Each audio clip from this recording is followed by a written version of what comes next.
Savez-vous quel jouet donner à votre chien? Je vous montre ça dans 2 secondes.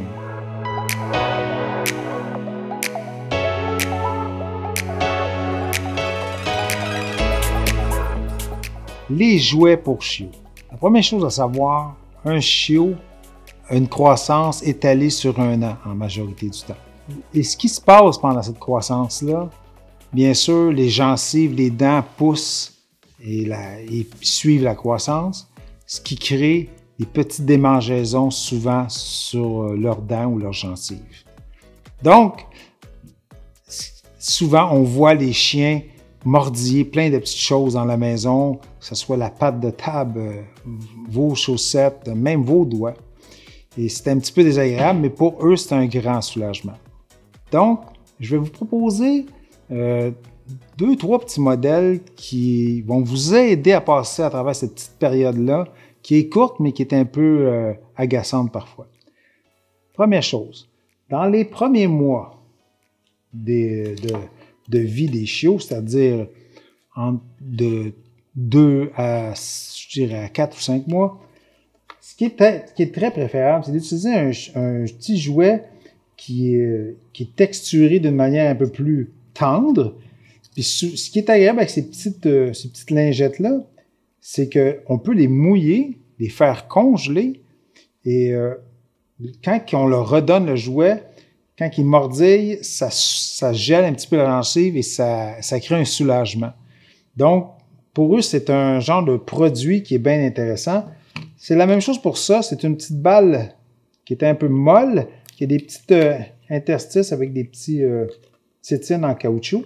C'est la même chose quand le petit chiot mord là-dedans, ça masse ses gencives puis ses dents, puis ça crée un genre de soulagement. Donc, ça va devenir ces genres de jouets-là, c'en est tous, ça, ici. Des petits jouets pour les chiots qui sont agréables à eux parce que la texture est quand même molle. Puis aussi, dans des cas comme celui-là, mais ça gèle, ça aide un petit peu à refroidir et soulager le picotement des gencives. Donc ça, c'est la première phase, je vous dirais, jusqu'à environ 4 ou 5 mois. Après ça, c'est sûr que ça continue la poussée des dents, mais on peut prendre des jouets un petit peu plus à la taille du chien, parce que là, on parle de petits chiots, mais tout dépend de la race. Parfois, on peut tomber sur un chien de grande envergure comme un bouvier bernois, mais là, c'est sûr qu'on peut continuer avec ça, mais avec des jouets plus adaptés à sa grosseur de mâchoire. Lors de l'adolescence, je peux vous montrer des jouets qui peuvent être mieux adaptés pour leur période. Bien sûr, tout dépend encore une fois de la grosseur de l'animal, mais ce qui est plus apprécié dans cette période-là, c'est-à-dire entre 5 et 10 mois, même parfois jusqu'à le côté adulte, c'est des jouets avec des petits points ou des petits bouts piquants, mais qui sont quand même encore tendres. Puis il y en a même, comme vous voyez, qu'il y a des petits sifflets à l'intérieur. Ou bien même de la colle. Ça, ils adorent ça à cet âge-là. Ça reste mou, mais quand même massif et difficile à détruire. Un petit point à ajouter. Certains jouets comme ceux-là qui ont des sons un peu stridents, ils vous permettent de couper le son du jouet, mais en gardant le plaisir pour le chien. Cette partie-là s'enfonce dans le jouet en appuyant dessus.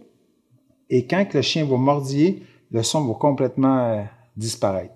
Si vous voulez le réactiver, par exemple, pour le lancer dehors, puis qui ait du plaisir à retrouver son jouet, puis ça fasse du bruit, on retire sur le bouchon ici, il revient à l'extérieur et le son va revenir.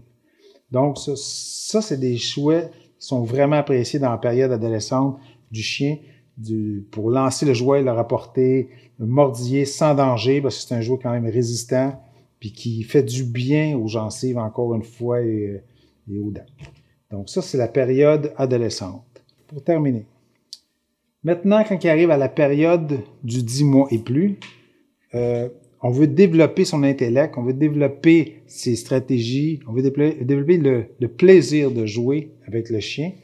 Il y a des produits nous, on appelle des casse-têtes ou bien des jouets de logique qui se fait en plusieurs niveaux. C'est-à-dire, il se sépare en 3 niveaux.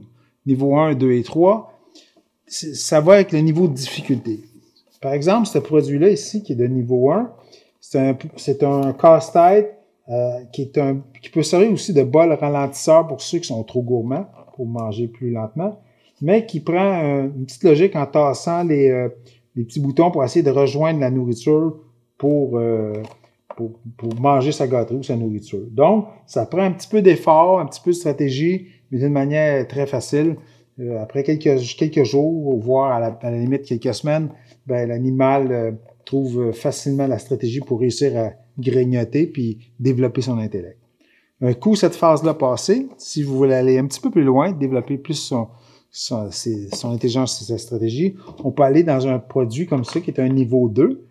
L'animal, faut qu'il à la fois gratte pour pour gagner la surprise ou tasse avec sa patte pour déloger l'espace où il y a les gâteries pour réussir à aller les rechercher.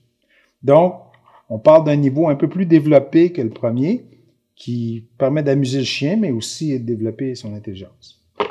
Maintenant, pour des cas où ce qu'on va avoir du plaisir et aller encore plus loin, il y a des niveaux 3 qui, là, requièrent beaucoup plus de stratégie. C'est-à-dire que c'est bien facile, si les portes sont déclenchées, on peut les coulisser pour accéder à la gâterie, mais si on les barre toutes de cette méthode-là, il faut que le chien, à la fois, prenne sa patte, débarre le tiroir et l'ouvre, ce qui requiert beaucoup plus de stratégie puis de temps pour réussir. Mais heureusement, on peut cacher une gâterie là-dedans, mais avec le flair de nos amis chiens, ils peuvent facilement détecter à l'endroit où est située la gâterie cachée et ouvrir le tiroir pour coulisser les plaquettes pour accéder aux gâteries.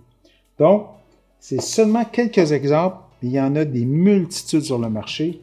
Je vous conseille de bien rechercher ces produits-là, de même venir en boutique pour les voir. On va vous les présenter. On en a une quantité phénoménale. Donc, c'était mes conseils pour choisir les bons jouets pour vos chiots jusqu'à l'âge adulte. Je vous invite à venir nous voir au 2909 Boulevard Tachereau à Saint-Hubert et on a bien hâte de vous voir. À bientôt!